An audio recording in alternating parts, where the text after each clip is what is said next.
चलिए शुरू करते हैं फिर। तो पहला कंपाउंड है आपका धावन सोडा। इसको वॉशिंग सोडा भी कहते हैं।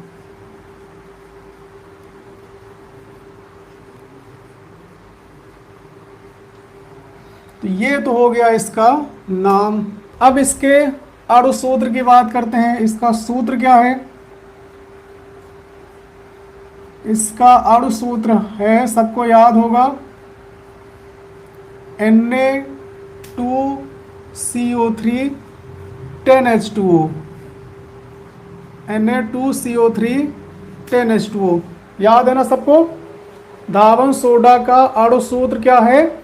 Na2CO3 10H2O। ठीक। अब इसी अणु सूत्र के आधार पर इसका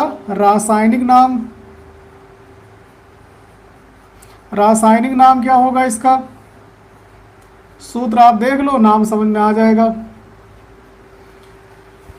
सोडियम कार्बोनेट डेकाहाइड्रेट। नाम क्या होगा इसका? Sodium carbonate decahydrate. Sodium carbonate, देखो आप सूत्र देखो, नाम आपको खुद ब खुद समझ में आ जाएगा। Sodium carbonate decahydrate. डेका कहाँ यूज होता है? जहां पे 10 हो। ठीक, यहाँ पे 10 जल के अणु हैं तो यहाँ पर डेका का यूज हो रहा है, डेकाहाइड्रेट। तो ये दोनों चीजें समझ में आ गई। इसका अणु सूत्र है Na2CO3 10H2O और रासायनिक नाम इसी पर आधारित है। देख के आप बता सकते हो, सोडियम कार्बोनेट डेकाहाइड्रेट। ठीक। अब इसकी बनाने की विधि, कैसे इसको हम बनाएंगे?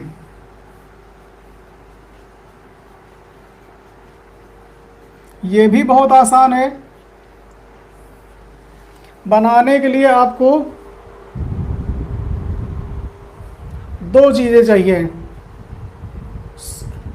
एक सोडियम हाइड्रोक्साइड और दूसरा कार्बन डाइऑक्साइड। ये दो चीजें आपको मिला करके इसको बनाना है। ठीक, कैसे बनाएंगे? देखो, हमें चाहिए सोडियम हाइड्रोक्साइड यानी NaOH और कार्बन डाइऑक्साइड गैस। इन दोनों की सहायता से हम धावन सोडा को बनाएंगे। कैसे? अब देखो, हमें चाहिए सोडियम हाइड्रोक्साइड का विलयन और उसमें हमें प्रवाहित करना है कार्बन डाइऑक्साइड गैस। तो क्या बनेगा? तब बनेगा सोडियम कार्बोनेट का विलयन Na2CO3 प्लस H2O।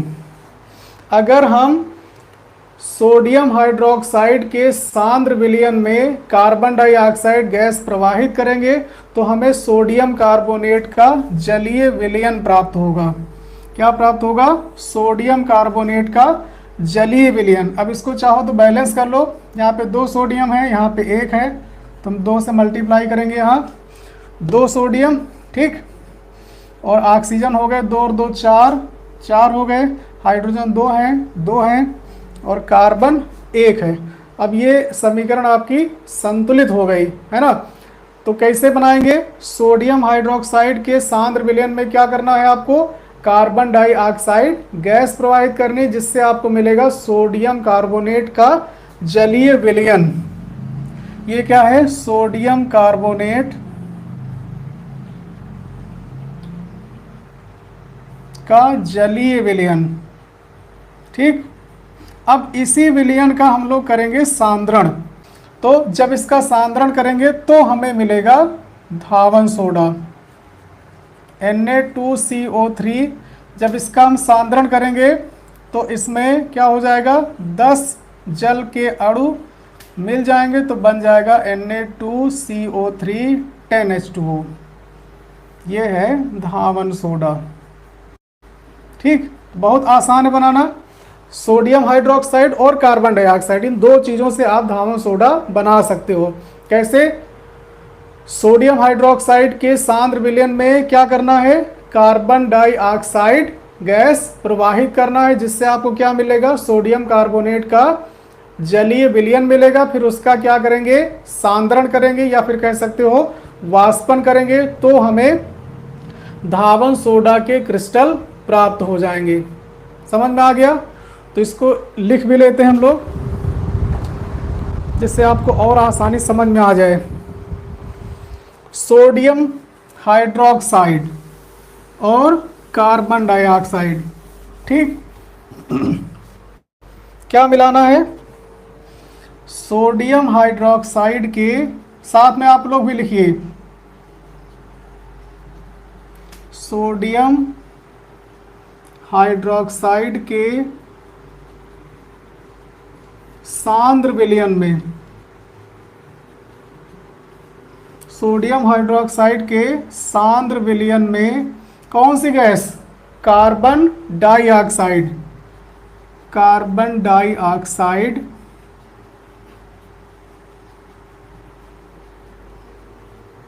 गैस प्रवाहित करने पर, कार्बन डाइऑक्साइड गैस प्रवाहित करने पर क्या मिलेगा आपको, सोडियम कार्बोनेट का जलीय विलयन, सोडियम कार्बोनेट का जलीय विलयन प्राप्त होता है, ठीक। सोडियम कार्बोनेट का जलीय विलयन प्राप्त होता है। अब इसी विलयन का हम लोग सांद्रण करेंगे, जिसका सांद्रण करने पर, जिसका सांद्रण करने पर धावन सोडा प्राप्त हो जाता है। बहुत आसान है कि क्रिस्टल प्राप्त होते हैं, लिख सकते हो, कोई दिक्कत तो नहीं। बहुत सिंपल और बहुत आसान भाषा में आपको हम बताने की कोशिश कर रहे हैं। सोडियम हाइड्रोक्साइड के सांद्र विलयन में कार्बन डाइऑक्साइड गैस प्रवाहित करने पर सोडियम कार्बोनेट का जलीय विलयन प्राप्त होता है, जिसका सांद्रण करने पर धावन सोडा के क्रिस्टल प्राप्त होते हैं, ठीक। अब इसकी समीकरण भी आप लिख सकते हो, सोडियम हाइड्रोक्साइड यानी NaOH क्या प्रवाहित करना है, कार्बन डाइऑक्साइड यानी CO2, क्या मिलेगा आपको, सोडियम कार्बोनेट का जलीय विलयन यानी Na2CO3 प्लस H2, यहाँ पे 2 से मल्टीप्लाई करेंगे तो बैलेंस होगी, जिसका सांद्रण करेंगे तो कितने अणु जुड़ जाएंगे इसमें, सोडियम कार्बोनेट में 10 अणु, Na2CO3 प्लस 10H2O, ये जुड़ जाएंगे तो बन जाएगा Na2CO3 10H2O, यही है आपका धावन सोडा। समझ में आ गया? अगर बनाने की विधि पूछी गई तो आपको ये लिखना है इतना, और ये समीकरण दोनों आपको लिखने पड़ेंगे। समझ में आ गया? चलो भाई, अब इसके हम लोग बात करेंगे भौतिक और रासायनिक गुणों की। इतना आप चाहो तो नोट कर लो या फिर एक स्क्रीनशॉट ले लो। अब हम बात करेंगे इनके भौतिक गुण की, और फिर सबसे इंपॉर्टेंट इसमें क्या है, इनके रासायनिक गुण। तो भौतिक गुण पहले, उसके बाद फिर रासायनिक गुण।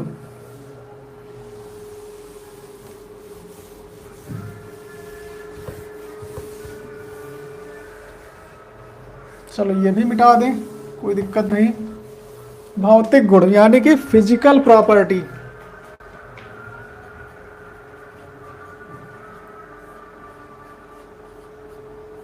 तो देखो इसके जो भौतिक गुण हैं वो कौन कौन से हैं। पहली बात, धावन सोडा श्वेत रंग का होगा, एक प्रॉपर्टी ये। किस रंग का? श्वेत रंग का। गंधहीन, इसमें कोई गंध नहीं होगी। गंधहीन, क्रिस्टलीय यानी क्रिस्टल के रूप में होगा, क्रिस्टलीय ठोस पदार्थ है। ठीक, यह यानी कि धावन सोडा श्वेत रंग का गंधहीन यानी कोई स्मेल नहीं होगी, क्रिस्टलीय ठोस पदार्थ है। ये इसकी पहली फिजिकल प्रॉपर्टी। दूसरी प्रॉपर्टी, यह जल में विलेय है। यह जल में विलेय यानी कि जल में ये घुल जाता है, जल में विलेय है। ये इसकी दूसरी प्रॉपर्टी। यह श्वेत रंग का गंधहीन क्रिस्टलीय ठोस पदार्थ है। दूसरी प्रॉपर्टी इसकी, यह जल में विलेय है। तीसरी प्रॉपर्टी, अगर इसे जल में घोलेंगे तो उसमें ऊष्मा उत्पन्न होगी। जल में घोलने पर ऊष्मा उत्पन्न होती है।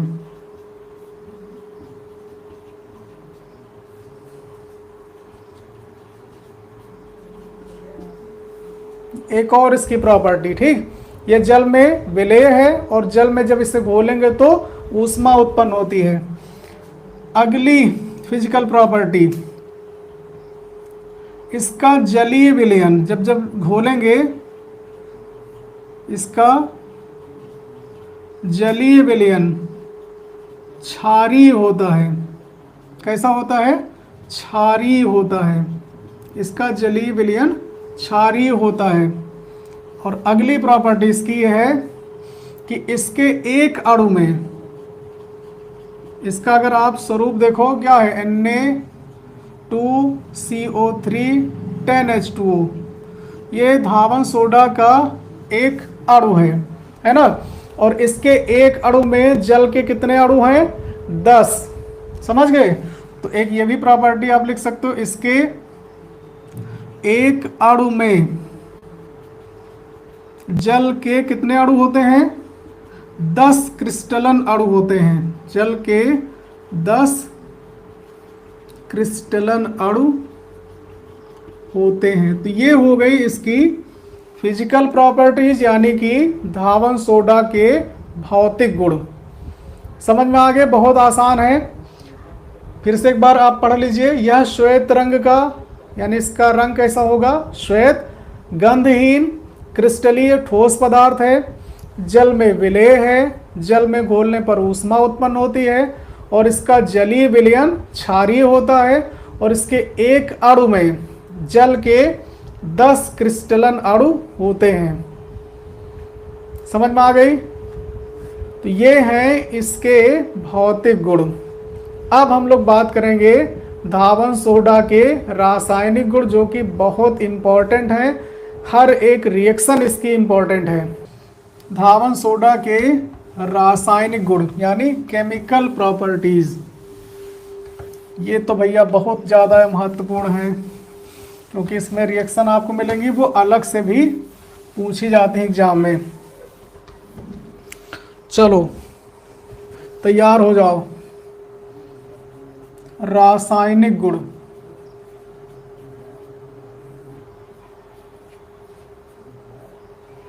फिजिकल प्रॉपर्टी जो आपने अभी लिखी है उनको दिमाग में रखिएगा जरूर, अभी उनका भी यूज होगा। चलो पहला रासायनिक गुण इसका क्या है? देखो, धावन सोडा में एक प्रॉपर्टी बहुत खास है और वो ये है कि अगर धावन सोडा को हम वायु में ऐसे खुला रख दें, ठीक, देखो धावन सोडा का जो सूत्र है वो क्या है? Na2CO3 10H2O, है ना। ये इसका अणु सूत्र है। इसमें जल के कितने अणु हैं? 10 अणु हैं। जल के कितने अणु हैं? 10 अणु हैं। तो इसकी जो पहली प्रॉपर्टी है वो ये है कि अगर धावन सोडा को हम वायु में ऐसे खुला रखते हैं तो इसके 10 में से 9 अणु अपने आप निकल जाते हैं, कुछ करना ही नहीं है। उनको मौका मिलेगा तो वो 9 लोग निकाल लेंगे भैया। समझ गए? ऐसे खुला रखने पर ना कुछ आपको गर्म करना है ना कुछ करना है।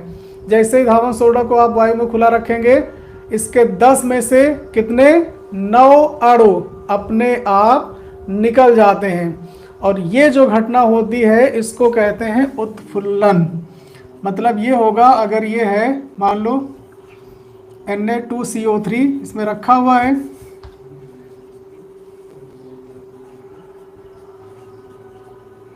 ठीक, तो इसमें से कितने लोग निकल जाएंगे? 9 जल के अणु निकल जाएंगे, सिर्फ बचेगा 1। बात समझ में आई? और इस घटना को कहते हैं उत्फुल्लन। ये क्या हो रहा है यहाँ पे? उत्फुल्लन। ठीक, तो ये है इसका पहला रासायनिक गुण। धावन सोडा को वायु में खुला रखने पर क्या हो जाता है? 10 में से 9 अणु अपने आप निकल जाते हैं और 1 अणु बचेगा जल का, और इस घटना को क्या कहते हैं? उत्फुल्लन कहते हैं। तो ये है इसका धावन सोडा का पहला रासायनिक गुण। समझ में आया सबको? चलो इसको लिख लेते हैं फिर।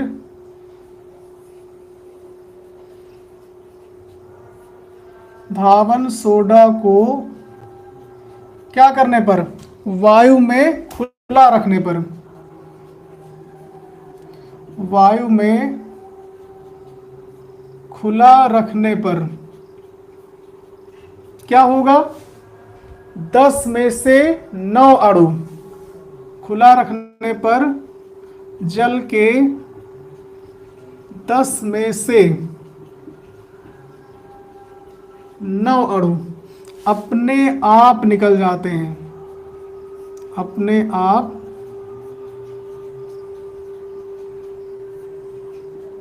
निकल जाते हैं और यह घटना क्या कहलाती है? उत्फुल्लन कहलाती है। यह घटना उत्फुल्लन। तो ये क्वेश्चन भी आपसे अलग से पूछा जा सकता है कि उत्फुल्लन किसे कहते हैं। तब भी आपको यही बात बतानी है कि जब धावन सोडा को वायु में खुला रखते हैं तो उसके जल के 10 में से 9 अणु अपने आप निकल जाते हैं। ठीक, यही घटना क्या कहलाती है? उत्फुल्लन। समीकरण क्या बनेगा? Na2CO3 10H2O क्या करने पर? वायु में खुला रखने पर। वायु में खुला रखने पर कुछ नहीं करना है, ऐसे खुला रखेंगे बस, तो बचेगा आपके पास Na2CO3H2O, सिर्फ 1 अणु बचेगा जल का और 9 चले जाएंगे अपने आप बाहर। ठीक, ये समझ में आ गया? धावन सोडा को वायु में खुला रखने पर उसके जल के 10 में से 9 अणु अपने आप निकल जाते हैं। इस घटना को क्या कहते हैं? उत्फुल्लन कहते हैं। इसका नाम हो जाएगा सोडियम कार्बोनेट मोनोहाइड्रेट। एक के लिए किसका प्रयोग होता है? मोनो। समझ गए? एक के लिए मोनो, 2 के लिए डाई, 3 के लिए ट्राई और 4 के लिए टेट्रा। समझ गए? एक के लिए किसका प्रयोग करेंगे? मोनो का प्रयोग करेंगे। तो इसका नाम हो जाएगा सोडियम कार्बोनेट मोनोहाइड्रेट। ओके, तो ये रासायनिक गुण समझ में आया। अब बात करते हैं दूसरे रासायनिक गुण की।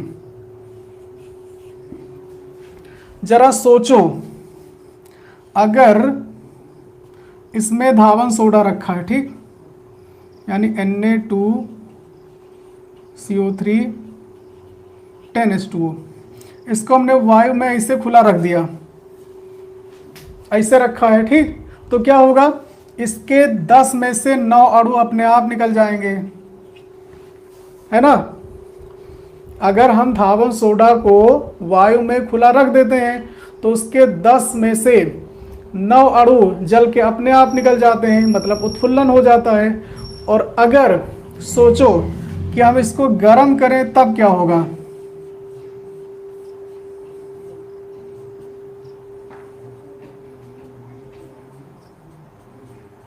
चलो हमने भट्टी जला दी नीचे। अगर हम धावन सोडा को गर्म कर दें तब क्या होगा? कुछ नहीं किया था तो जल के 9 अणु अपने आप निकल गए थे। तो अगर गर्म करेंगे तब क्या होगा? तब तो जल के सारे अणु निकल जाएंगे, है ना। अगर ऐसे रखने पर 9 अणु निकल रहे हैं तो गर्म करने पर क्या होगा? गर्म करने पर सारे अणु निकल जाएंगे, जो बचा एक है ना वो भी चला जाएगा। किसी भी चीज़ को अगर गर्म करो तो क्या उसका जो पानी है यानी जल है वो निकल जाता है भाप बन के, है ना। ये बात समझ में आ रही है कि धावन सोडा को अगर हम ऐसे खुला रखते हैं तो 9 अणु जल के निकल जाते हैं, तो गर्म करने पर क्या होगा? उसके समस्त अणु बाहर निकल जाएंगे।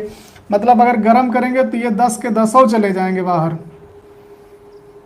गए, तो यहाँ जल के कोई अणु नहीं बचे। अब ये सोडियम कार्बोनेट तो है लेकिन इसमें जल नहीं है, तो इसका नाम क्या हो जाएगा? निर्जल सोडियम कार्बोनेट। इसमें जल का कोई अणु नहीं। समझ में आ गई बात? Yes, very good. निर्जल सोडियम कार्बोनेट, और इसी निर्जल सोडियम कार्बोनेट को कहते हैं सोडा ऐश। क्या कहते हैं? Soda ash. समझ में आ गई बात? ये कब मिलेगा? जब धावन सोडा को गर्म करेंगे। ठीक, तो वायु में खुला रखने पर जल के 9 अणु अपने आप निकल जाते हैं, लेकिन गर्म करने पर क्या होगा? उसके 10 के 10 यानी समस्त जल के अणु निकल जाते हैं और हमें प्राप्त क्या होता है? निर्जल सोडियम कार्बोनेट, और इसे ही हम लोग कहते हैं सोडा ऐश। समझ गए? तो ये हो जाएगा इसका दूसरा रासायनिक गुण। धावन सोडा को गर्म करने पर। ठीक, एक स्टेप आप और आगे बढ़ गए। अभी खुला रखा था, अब उसको गर्म कर रहे हैं। ठीक, धावन सोडा को क्या करने पर? गर्म करने पर क्या होगा? जल के समस्त अणु निकल जाएंगे। जल के समस्त अणु, और जब जल के सारे अणु निकल जाएंगे तो जल बचेगा नहीं, यानी सोडियम कार्बोनेट तो बचेगा लेकिन उसमें जल नहीं होगा। तो जब निकल जाते हैं तो क्या मिलेगा? और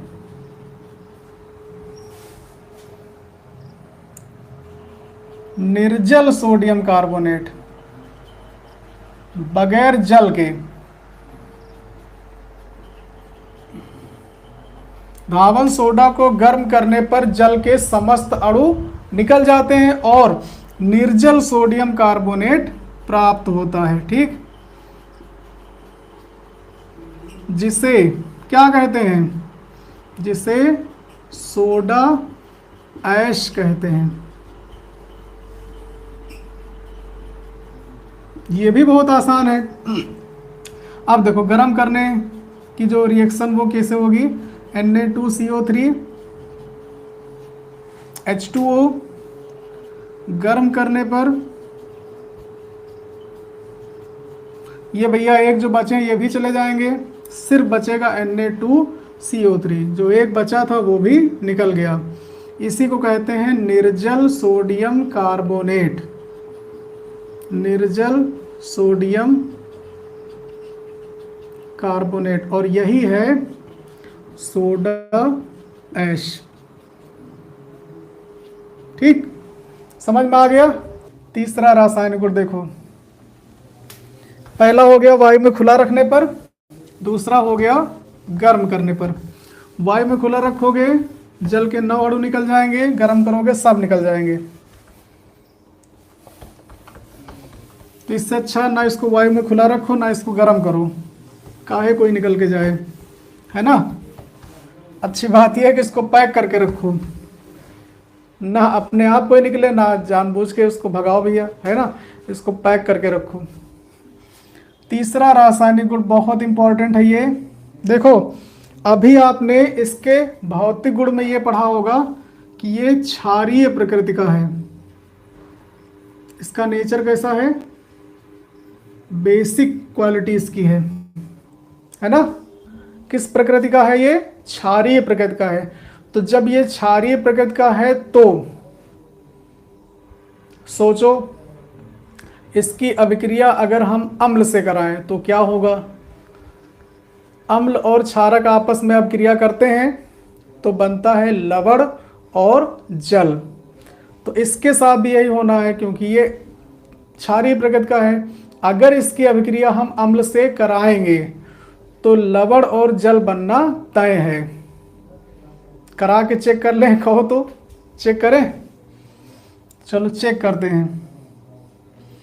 Na2CO3 और ये हो गया मान लो आपका क्षारीय है ही है, और अम्ल हमने ले लिया HCl। ठीक, तो क्या बनेगा, NaCl। और चलो यहाँ पर हम क्या कर लें, 2 कर लेते हैं। ठीक, तो ये हो जाएगा 2NaCl प्लस H2O, लवण और जल बन गया, प्लस एक चीज़ और इसमें बन जाएगी CO2 गैस। देखो ये क्षारीय प्रकृति का है, अगर इसकी अभिक्रिया हम अम्ल से कराएंगे तो लवण और जल बनना तय है, क्योंकि अम्ल और क्षारक की परस्पर अभिक्रिया कराने पर लवण और जल बनता है। ये आप पढ़ चुके हो इसी चैप्टर में। तो यहाँ भी देखो ये किस प्रकृति का है, क्षारीय प्रकृति का है। इसकी अभिक्रिया अगर हम अम्ल से कराएंगे तो लवण बनेगा और जल बनेगा, साथ में कार्बन डाइऑक्साइड गैस भी मुक्त होगी। ठीक, अगर दूसरा कोई अम्ल ले लो, चलो पहले लिख लेते हैं ये वाला, फिर दूसरे से कराएंगे। ठीक, एक रासायनिक गुण ये समझ में आ गया कि ये क्षारीय प्रकृति का है, इसलिए इसकी अभिक्रिया अम्ल से कराने पर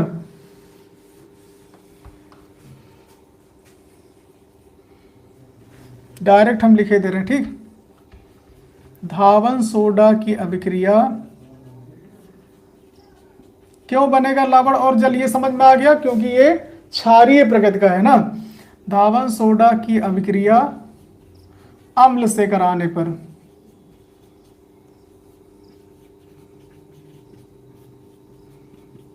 धावन सोडा की अभिक्रिया अम्ल से कराने पर लवण तथा जल बनता है। क्यों बनता है, क्योंकि ये क्षारीय है। लवण तथा जल बनता है और साथ में और कार्बन डाइऑक्साइड गैस भी मुक्त होती है, और कार्बन डाइऑक्साइड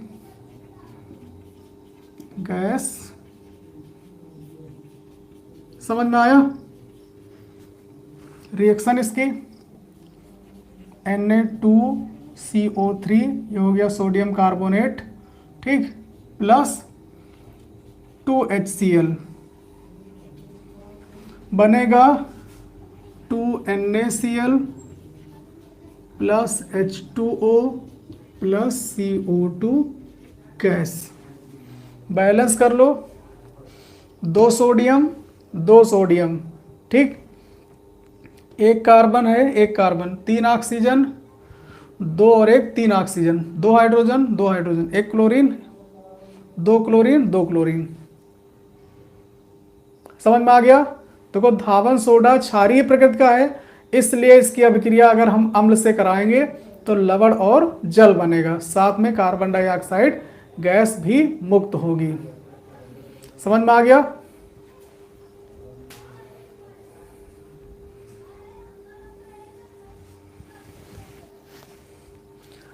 चाहो तो दूसरे अम्ल से भी कहो तो करा दें। ये हाइड्रोक्लोरिक अम्ल है। एक और अम्ल आपने सुना होगा सल्फ्यूरिक अम्ल, कराएं इससे। अगर हम इसकी अभिक्रिया सल्फ्यूरिक अम्ल से करा दें, Na2CO3 H2SO4, ठीक, सल्फ्यूरिक अम्ल से, तो ये भी तो अम्ल है, इससे भी अगर आप क्रिया कराएंगे तो ये क्षारीय है, तो क्षार और अम्ल मिलकर क्या बनाएंगे, लवण और जल बनाएंगे, साथ में CO2 गैस निकलेगी। तो ये बना लेगा sodium sulphate Na2SO4 plus H2O plus CO2 gas. समझ में आ गया? ये भी चाहो तो बैलेंस करके देख लो सही है कि नहीं। दो सोडियम है, एक कार्बन, 3 और 4 7 ऑक्सीजन, 4 5 और 2 7 ऑक्सीजन, 2 हाइड्रोजन। अगर आपको कहीं से भी समीकरण लगे कि हाँ ये सही है या गलत है, तो आप उसको बैलेंस करके चेक कर लो। अगर बैलेंस है तो वो सही है, अगर बैलेंस नहीं है तो इसका मतलब कहीं ना कहीं से गलत है। अब अगला जो रासायनिक गुण है वो बहुत बहुत बहुत इंपॉर्टेंट है। क्यों इंपॉर्टेंट है अभी आपको हम बताएंगे। नंबर 4, अगर हम सोडियम कार्बोनेट, ध्यान से सुनिएगा, सोडियम कार्बोनेट, ठीक, और जल और कार्बन डाइऑक्साइड, इन 3 चीज़ों को आपस में हम मिला दें। किसको किसको? सोडियम कार्बोनेट यानी धावन सोडा, जल और कार्बन डाइऑक्साइड गैस, तो जो बनने वाला है वो है आपका अगला यौगिक। कौन सा? Baking soda. तो ये इसलिए बहुत इंपॉर्टेंट है क्योंकि इसके बाद जो आप पढ़ेंगे वही बनने वाला है यहाँ पर। समझ गए? तो बहुत ध्यान से देखिए कैसे बनेगा। सोडियम कार्बोनेट प्लस जल, यानी सोडियम कार्बोनेट का जलीय विलयन, और उसमें गैस कौन सी प्रवाहित करनी है? CO2 यानी कार्बन डाइऑक्साइड। तो बनेगा बेकिंग सोडा,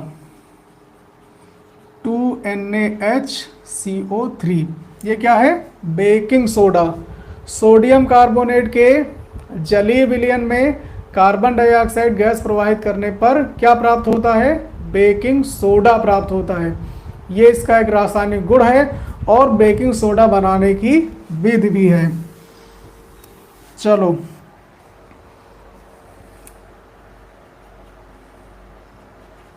सोडियम कार्बोनेट के जलीय विलयन में, सोडियम कार्बोनेट के जलीय विलयन में कौन सी गैस? कार्बन डाइऑक्साइड गैस प्रवाहित करने पर क्या बनेगा? Baking soda. बेकिंग सोडा प्राप्त होता है। ये भैया बहुत इंपॉर्टेंट है, इसको बहुत अच्छे से समझ लो, क्योंकि यही अभी आपको जब बेकिंग सोडा बनाओगे वहाँ यही रिएक्शन आपको लिखनी है, और ये बेकिंग सोडा बनाने की विधि भी है। सोडियम कार्बोनेट के जलीय विलयन में कार्बन डाइऑक्साइड गैस प्रवाहित करने पर बेकिंग सोडा प्राप्त होता है। याद कर लो, सोडियम कार्बोनेट के जलीय विलयन में कार्बन डाइऑक्साइड गैस प्रवाहित करने पर बेकिंग सोडा प्राप्त होता है। सोडियम कार्बोनेट यानी Na2CO3, जलीय विलयन यानी प्लस H2O, कौन सी गैस? CO2 गैस प्रवाहित करेंगे तो बनेगा 2NaHCO3, और यही है आपका बेकिंग सोडा। तो ये बेकिंग सोडा बनाने की विधि भी है और इसका धावन सोडा का एक रासायनिक गुण भी। समझ में आ गया? ये दोनों समझ में आ गए। धावन सोडा क्षारीय प्रकृति का है, इसलिए इसकी अभिक्रिया अम्ल से कराने पर लवण तथा जल बनता है और कार्बन डाइऑक्साइड गैस मुक्त होती है। HCl से करा दिया, H2SO4 से करा दिया, दोनों रिएक्शन आपको बता दी हमने, ठीक। अगला रासायनिक गुण इसका है कि सोडियम कार्बोनेट के जलीय विलयन में अगर हम कार्बन डाइऑक्साइड गैस प्रवाहित करते हैं तो हमें बेकिंग सोडा प्राप्त होता है। Na2CO3 H2O CO2 मिलाया तो बन गया 2NaHCO3, जो कि बेकिंग सोडा का सूत्र है। चारों समझ में आ गए? दो पहले और दो ये, चार रासायनिक गुण। चलो इसको भी आप नोट कर लो या फिर स्क्रीनशॉट ले लो। फिर बढ़ते हैं आगे, एक दो और रासायनिक बताते हैं, फिर उपयोग की बात करेंगे।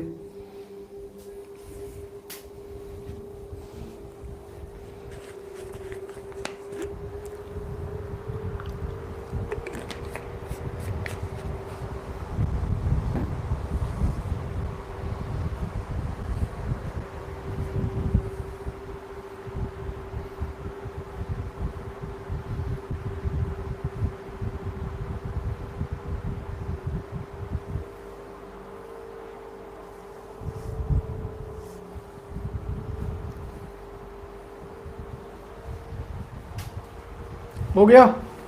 चलो चार हो गए, एक दो और समझ लें। चार रासायनिक गुण। पहला, धावन सोडा को वायु में खुला रखने पर। दूसरा, धावन सोडा को गर्म करने पर। तीसरा, अम्ल से अभिक्रिया। चौथा,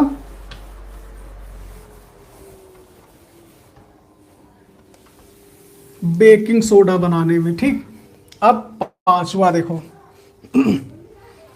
अगर हम इसे जल में घोलते हैं, ठीक, यानी जल से अभिक्रिया। अभी आपने भौतिक गुण में क्या पढ़ा था कि इसका जलीय विलयन क्षारीय होता है। तो क्षारीय कैसे होता है, अब रासायनिक अभिक्रिया में भी समझ लो।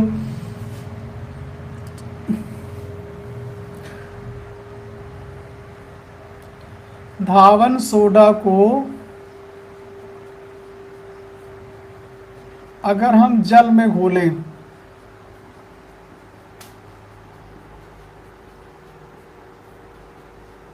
ठीक, तो क्या बनेगा? सोडियम हाइड्रोक्साइड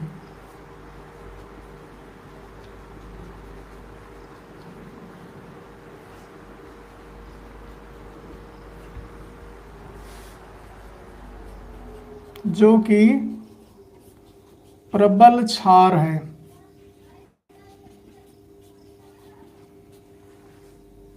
अगर इसे हम जल में घोलते हैं तो क्या बनता है? NaOH बनता है, यानी सोडियम हाइड्रोक्साइड बनता है, जो कि एक प्रबल क्षार है।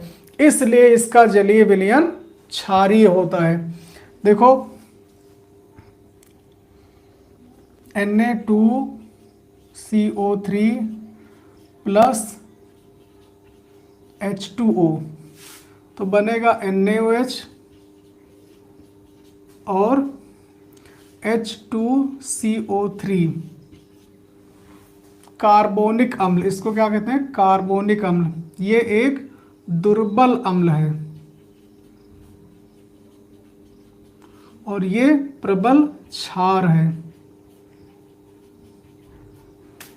बैलेंस कर लो, 2 2। अगर हम सोडियम कार्बोनेट यानी धावन सोडा को जल में घोलते हैं तो दो चीज़ें बनेंगी। एक बनेगा NaOH जो कि प्रबल क्षार है, और दूसरा कार्बोनिक अम्ल बनेगा जो कि एक दुर्बल अम्ल है। तो एक तरफ प्रबल क्षार और एक तरफ दुर्बल अम्ल। अब इन दोनों में किसका प्रभाव ज़्यादा होगा? प्रबल क्षार का होगा। इसका मतलब जो विलयन होगा वो कैसा होगा?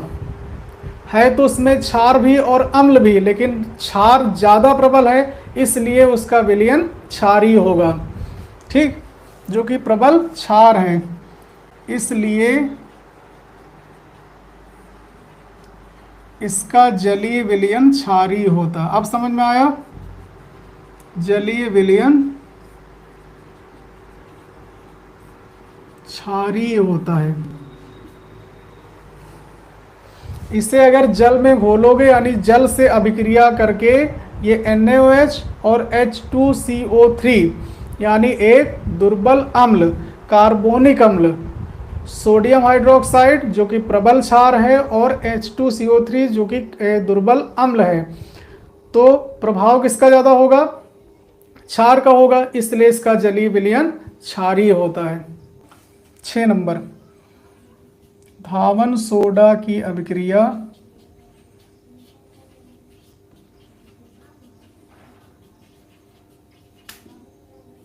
किससे कराएंगे?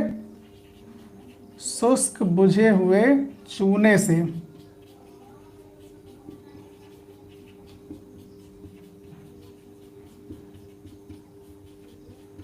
क्या बनेगा? Sodium hydroxide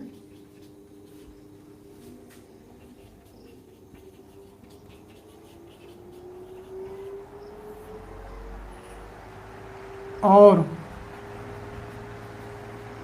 calcium carbonate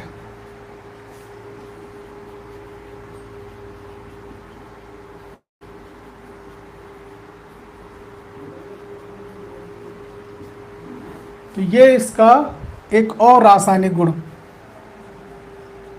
Na2CO3 plus बुझे हुए चूने का सूत्र CaOH का होल ट्वाइस। क्या बनेगा? NaOH और CaCO3। समझ में आया? तो 6 रासायनिक गुण आपको हमने बता दिए। चलो अब बात करेंगे उपयोग की। बस ये हो जाएगा खत्म।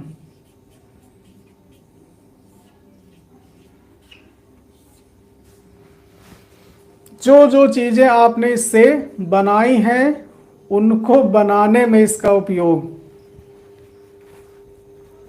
देखो सबसे पहला उपयोग इसका है, इसका नाम क्या है? वॉशिंग सोडा, धावन सोडा, यानी कपड़े धुलने में इसका यूज होगा। तो एक उपयोग इसका हो गया कपड़े धुलने में।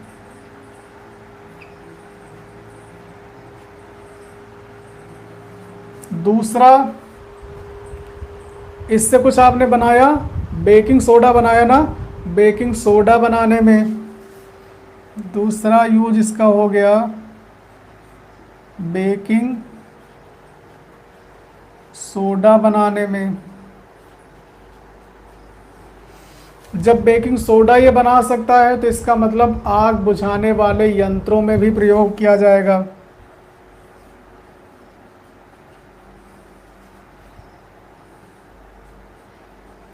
आग बुझाने वाले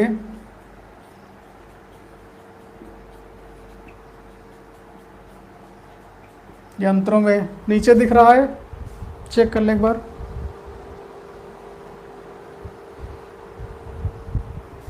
दिख रहा है ना? इसमें तो आ रहा है। चलो एक और आ जाएगा अभी। 4 नंबर, देखो इससे हमने बनाया है NaOH और NaOH से हम बनाएंगे साबुन। तो साबुन बनाने में भी